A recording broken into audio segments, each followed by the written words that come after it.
Hi friends, ಎಲ್ಲರಿಗೂ ನಮಸ್ಕಾರ. ಎಲ್ಲರಿಗೂ ನಮ್ಮ ಚಾನಲ್ಗೆ ಸ್ವಾಗತ. ನಾನಿವತ್ತು ಮಾವಿನಕಾಯಿ ರಸಮ್ ಮಾಡೋದು ತೋರಿಸ್ತಾ ಇದ್ದೀನಿ. ಮಾವಿನಕಾಯಿ ರಸಮ್ ತುಂಬ ಚೆನ್ನಾಗಿರುತ್ತೆ. ನೀವೊಂದ್ಸರಿ ಟ್ರೈ ಮಾಡಿ ನೋಡಿ ಇದನ್ನ. ನಾನು ಇಲ್ಲೊಂದು ತೋತಾಪುರಿ ಮಾವಿನಕಾಯಿ ತೊಗೊಂಡಿದ್ದೀನಿ. ನೀವು ಬೇಕಿದ್ರೆ ಹುಳಿ ಮಾವಿನಕಾಯಿನೂ ತೊಗೋಬೋದು. ಅದನ್ನು ಸಣ್ಣದಾಗಿ ಕಟ್ ಮಾಡಿ, ಚಿಪ್ಪೆ ಎಲ್ಲ ತೆಗೆದು ಕಟ್ ಮಾಡಿ,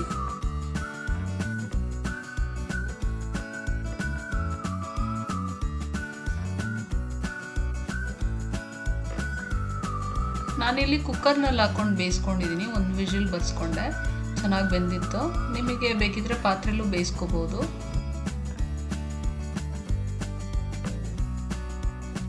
ಸ್ವಲ್ಪ ನೀರು ಹಾಕಿ ಚೆನ್ನಾಗಿ ಬೇಯಿಸ್ಕೋಬೇಕು.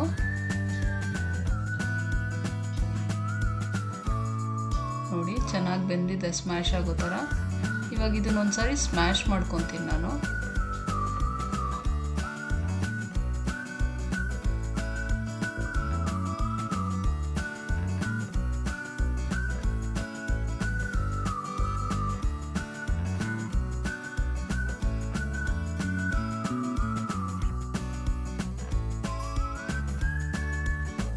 ಇನ್ನೊಂದು ಪಾತ್ರೆಯಲ್ಲಿ ಎಣ್ಣೆ ಹಾಕ್ಕೊಂಡು 1-2 ಸ್ಪೂನ್ನಷ್ಟು ಸಾಸಿವೆ ಹಾಕ್ಕೊಂಡಿದ್ದೀನಿ. ಒಂದು ಅರ್ಧ ಸ್ಪೂನ್ನಷ್ಟು ಸಾಸಿವೆ ಚೆನ್ನಾಗಿ ಸಿಟ್ಟಿಲ್ಬೇಕು. ಆಮೇಲೆ 1-2-3 ಹಸಿಮೆಣಸಿನ್ಕಾಯಿ ಹಾಕ್ಕೊಂಡಿದ್ದೀನಿ. ಇಲ್ಲಿ ಕರಿಬೇವಿನ ಸೊಪ್ಪು, ಒಣಮೆಣಸಿನ್ಕಾಯಿ, ಬೆಳ್ಳುಳ್ಳಿ 3 ತೊಗೊಂಡಿದ್ದೀನಿ. ಬೆಳ್ಳುಳ್ಳಿನ ಚೆನ್ನಾಗಿ ಜಜ್ಜಿ ತೊಗೊಳ್ಳಿ, ಚೆನ್ನಾಗಿರುತ್ತೆ. ನಾನಿಲ್ಲಿ ಫಸ್ಟಿಗೆ ಬೆಳ್ಳುಳ್ಳಿ ಹಾಕ್ಕೊಂಡಿದ್ದೀನಿ. ಬೆಳ್ಳುಳ್ಳಿ ಚೆನ್ನಾಗಿ ಕಲರ್ ಚೇಂಜ್ ಆಗೋವರೆಗೂ ಫಸ್ಟಿಗೆ ಫ್ರೈ ಮಾಡ್ಕೋಬೇಕು. ಅದು ಚೆನ್ನಾಗಿ ಫ್ಲೇವರ್ ಎಲ್ಲ ಬಿಡುತ್ತೆ. ನೋಡಿ, ಇವಾಗ ಮೆಣಸಿನ್ಕಾಯಿನೂ ಕರಿಬೇವು ಸೊಪ್ಪನ್ನು ಹಾಕ್ಕೊಂಡಿದ್ದೀನಿ. ಇದನ್ನು ಫ್ರೈ ಮಾಡ್ಕೊಳ್ಳೋಣ.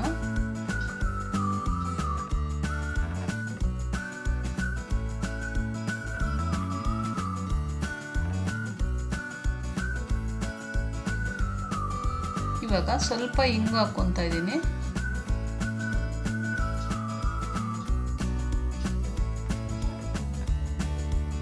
ಇಂಗನ್ನು ಒಂದು ಸ್ವಲ್ಪ ಎಣ್ಣೆಲಿ ಫ್ರೈ ಆದಮೇಲೆ ನಾವು ಬೇಯಿಸ್ಕೊಂಡು ಸ್ಮ್ಯಾಶ್ ಮಾಡ್ಕೊಂಡಿದ್ವಲ್ಲ ಮಾವಿನಕಾಯಿನ, ಅದನ್ನು ಹಾಕ್ಕೊಳ್ಳೋಣ.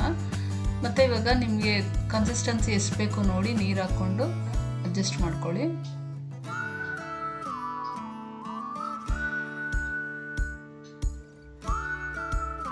ಇವಾಗ ನಾನಿಲ್ಲಿ ಒಂದು ಅರ್ಧ ಸ್ಪೂನ್ನಷ್ಟು ಅರಿಶಿನ ಪುಡಿ ಹಾಕಿದ್ದೀನಿ. 2 ಸ್ಪೂನ್ನಷ್ಟು ರಸಮ್ ಪುಡಿ ಹಾಕಿದ್ದೀನಿ. ರಸಮ್ ಪುಡಿ ಮಾಡೋದನ್ನ ನಾನು ವಿಡಿಯೋ ಅಪ್ಲೋಡ್ ಮಾಡಿದ್ದೀನಿ. ನೀವು ನನ್ನ ಚಾನಲಲ್ಲಿ ನೋಡಿಕೊಂಡ್ರೆ ಸಿಗುತ್ತೆ. ಇವಾಗ ರುಚಿಗೆ ಬೇಕಾದಷ್ಟು ಸ್ವಲ್ಪ ಉಪ್ಪು ಹಾಕ್ಕೊಳ್ಳೋಣ. ಚೆನ್ನಾಗಿ ಮಿಕ್ಸ್ ಮಾಡಿಬಿಟ್ಟು ಇದನ್ನು ಕುದಿಯೋಕೆ ಬಿಡಬೇಕು.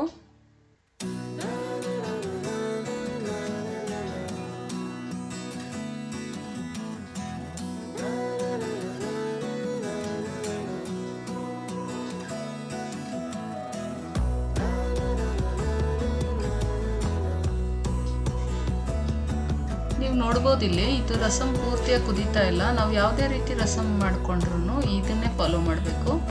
ಆ ರಸಮ್ ಇನ್ನೇನು ತಳದಲ್ಲಿ ಕುದೀತಾ ಇರುತ್ತೆ, ಅದು ಆ್ಯಕ್ಚುಲಾಗಿ ಮೇಲ್ವರೆಗೂ ಫುಲ್ಲಾಗಿ ಕುದೀತಾ ಇರೋಲ್ಲ. ಆ ಟೈಮ್ನಲ್ಲಿ ನಾವು ಕೊತ್ತಂಬರಿ ಸೊಪ್ಪನ್ನ ಹಾಕ್ಕೊಂಡು ಸ್ಟವ್ನ ಆಫ್ ಮಾಡ್ಕೊಂಬಿಡ್ಬೇಕು. ಯಾಕೆ ಈ ಥರ ಮಾಡ್ತೀವಿ ಅಂದರೆ, ಆ ಮೇಲ್ಗಡೆ ಒಗ್ಗರಣೆ ಇರುತ್ತೆ ನೋಡಿ, ಅದು ತಳಕ್ಕೆ ಹೋಗ್ಬಿಡುತ್ತೆ ನೀವು ಪೂರ್ತಿ ಕುದಿಸ್ಕೊಂಡ್ರೆ. ನೀವು ಈ ಥರ ಆಫ್ ಬಾಯ್ಲ್ ಮಾಡಿದ್ರೆ ಸ್ಮೆಲ್ಲು ಚೆನ್ನಾಗಿರುತ್ತೆ, ಮತ್ತು ಅದು ಒಗ್ಗರಣೆ ಎಲ್ಲ ತೇಲ್ತಾ ಇರುತ್ತೆ. ಈ ವಿಡಿಯೋ ನಿಮ್ಗೆಲ್ಲರಿಗೂ ಇಷ್ಟ ಆಯಿತು ಅಂತ ಅಂದ್ಕೊಂಡು